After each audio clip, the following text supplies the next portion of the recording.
Assalamualaikum warahmatullahi wabarakatuh. Perkenalkan, nama saya Maria Dominika Nainaif, NIM 20.02.01.07.21.48. Nah, di video kali ini saya akan mempresentasikan hasil kerja untuk UTS di mata kuliah Perilaku Konsumen Digital kelas NJ 703. Nah, kali ini saya akan melakukan analisis testimoni minuman Coca-Cola dan Pepsi terhadap perilaku konsumen. Baik, sebelum kita masuk ke testimoninya, berikut profil singkat dari Coca-Cola, brand Coca-Cola. Jadi, Coca-Cola adalah sebuah perusahaan minuman global yang didirikan pada tahun 1886 oleh John Pemberton. Coca-Cola memiliki portofolio lebih dari 500 merek minuman, termasuk Coca-Cola, Fanta, dan Sprite. Nah, untuk visi dari Coca-Cola itu adalah menjadi perusahaan minuman terdepan di dunia dengan fokus pada kepuasan konsumen dan keberlanjutan bisnis. Nah, untuk misinya itu menyediakan minuman yang berkualitas tinggi dan inovatif sambil meningkatkan nilai bagi konsumen, karyawan, dan pemegang saham. Untuk produknya ada Coca-Cola, Fanta, Sprite, dan lain-lain. Lebih dari 500 merek minuman tersedia lebih dari 200 negara. Selanjutnya, profil singkat dari brand minuman Pepsi. Pepsi adalah perusahaan makanan dan minuman global yang didirikan pada tahun 1893. Nah, Pepsi memiliki portofolio merek yang luas, termasuk Pepsi, Lay's, dan Gatorade. Untuk visinya, menjadi perusahaan makanan dan minuman terdepan di dunia dengan fokus pada inovasi dan kepuasan konsumen. Untuk misinya, menyediakan produk makanan dan minuman yang lezat dan sehat sambil meningkatkan nilai bagi konsumen dan pemegang saham. Nah, untuk produknya ada Pepsi, Lay's, Gatorade, dan lain-lain. Nah, lebih dari 30 merek global tersedia di lebih dari 200 negara. Berikut kita masuk ke analisis testimoni minuman Coca-Cola dan Pepsi terhadap perilaku konsumen. Yang pertama itu testimoni Coca-Cola. Nah, untuk analisis testimoni brand minuman Coca-Cola, di sini saya menggunakan analisis SWOT atau yang disingkat dengan strength atau kekuatan, kemudian weakness atau kelemahan, opportunities atau peluang, dan threat atau ancaman. Yang pertama, untuk kekuatan dari Coca-Cola atau strength itu memiliki brand yang sangat kuat dan lebih dikenal daripada Pepsi.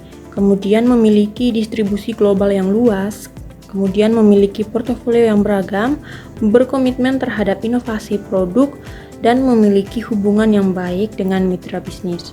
Nah, yang kedua, jika dilihat dari weakness atau kelemahan dari Coca-Cola, brand Coca-Cola, itu berkaitan dengan isu kesehatan atau obesitas, kemudian mengurangi minat konsumen terhadap minuman bersoda tentunya, karena dia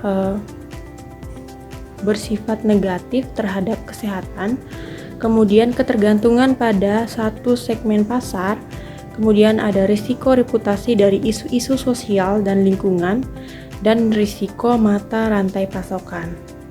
Nah, yang ketiga, jika dilihat dari opportunities atau peluang dari brand minuman Coca-Cola, itu peningkatan permintaan minuman ringan di pasar berkembang, kemudian pasar minuman energi yang berkembang dengan pesat, lalu berpotensi untuk berinovasi, peluang ekspansi melalui akuisisi perusahaan lain, dan berpotensi untuk mengembangkan produk ramah lingkungan. Yang terakhir, jika dilihat dari threat atau ancaman, untuk Coca-Cola, persaingan yang ketat dengan Pepsi, kemudian tuntutan terhadap minuman berkalori rendah dan bebas gula, kemudian dampak negatif terhadap minuman berkarbonasi terhadap kesehatan, perubahan pola konsumsi masyarakat, dan peraturan pemerintah tentang kemasan dan iklan produk. Berikut untuk analisis SWOT untuk brand Pepsi. Yang pertama, strength atau kekuatannya itu Pepsi memiliki portofolio produk yang beragam. Nah, brand yang kuat karena dikenal seluruh dunia, kemudian berkomitmen untuk inovasi produk dan memiliki strategi pemasaran yang efektif.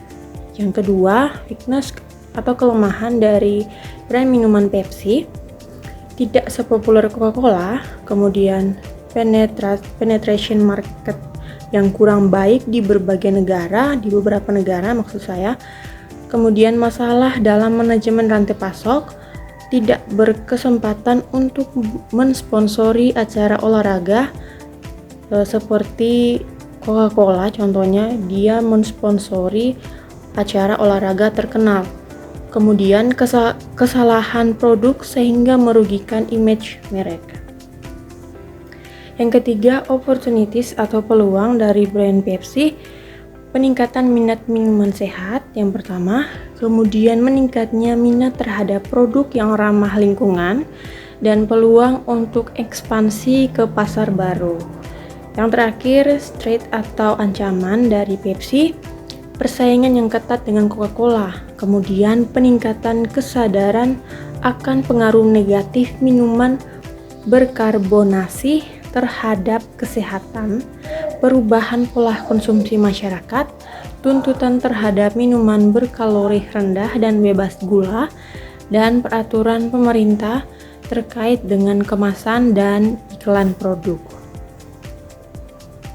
Nah, untuk memperkuat analisis saya, di sini saya mengambil artikel terpublikasi ada 2. Di sini yang pertama penulisnya itu Gani Alfa Gosal dan juga Alce Tumbel dan Rudy Wenas pada tahun 2019 dengan judul artikelnya itu adalah analisis perbandingan keputusan pembelian produk Coca-Cola dan Pepsi Cola. Ini studi kasusnya itu pada mahasiswa FEB Unstrad. Nah, hasil dari penelitian ini terdapat perbedaan keputusan pembelian Coca-Cola dan Pepsi Cola pada mahasiswa Fakultas Ekonomi dan Bisnis. Kemudian tidak terdapat perbedaan pemilihan produk, pemilihan brand Coca-Cola dan Pepsi Cola.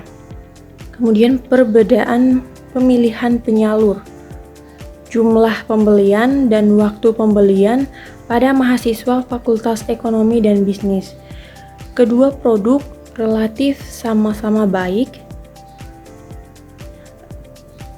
rasa maupun performa. Oleh karena itu, perlu adanya diferensiasi pada kedua produk ini sehingga konsumen dapat membedakannya. Kemudian untuk artikel yang kedua itu dari Kuratul Unsyah, Rohali dan Nurlinda pada tahun 2022 dengan judul artikelnya, apakah konten marketing dan customer experience berpengaruh terhadap keputusan pembelian Coca-Cola melalui kepercayaan konsumen. Nah, dari hasil penelitiannya itu ternyata terdapat pengaruh langsung antara konten marketing dan customer experience terhadap kepercayaan konsumen. Kemudian terdapat juga pengaruh langsung konten marketing, customer experience, dan kepercayaan konsumen terhadap keputusan pembelian. Namun, variabel kepercayaan tidak terbukti sebagai variabel intervening antara konten marketing dan customer experience terhadap keputusan pembelian. Berikut kita masuk ke hubungan antara testimoni pengguna dan keputusan pembelian.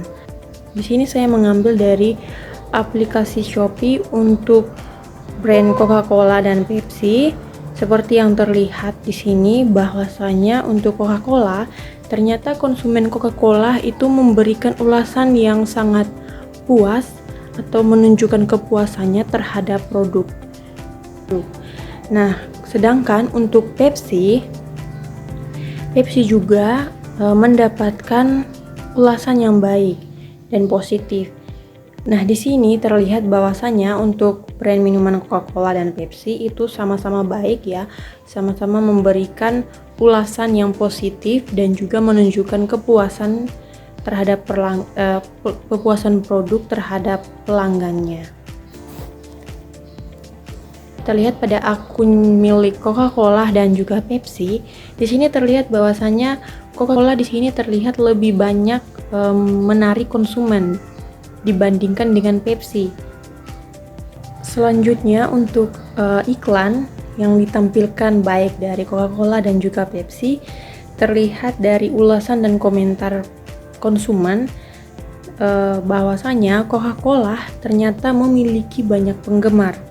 Nah, Pepsi juga memiliki banyak penggemar, namun Pepsi masih terlihat kalah daripada Coca-Cola.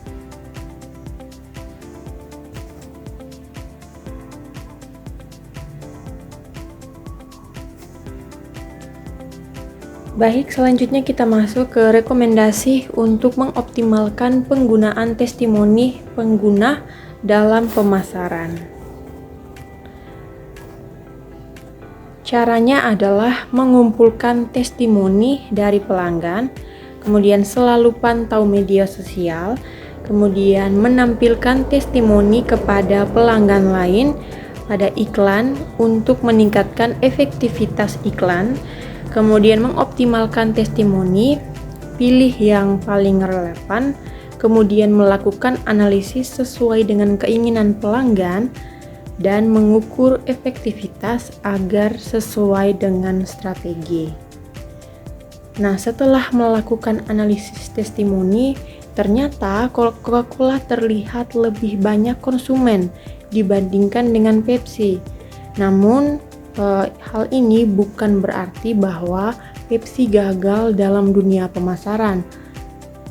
Ini menjadi pelajaran berharga kedepannya bagi Pepsi agar lebih kreatif dan berinovasi sesuai dengan apa yang diinginkan oleh konsumen demi mencapai target yang diharapkan. Baik, sekian presentasi saya untuk ujian tengah semester di mata kuliah perilaku konsumen digital.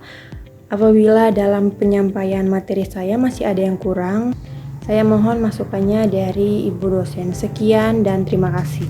Assalamualaikum warahmatullahi wabarakatuh.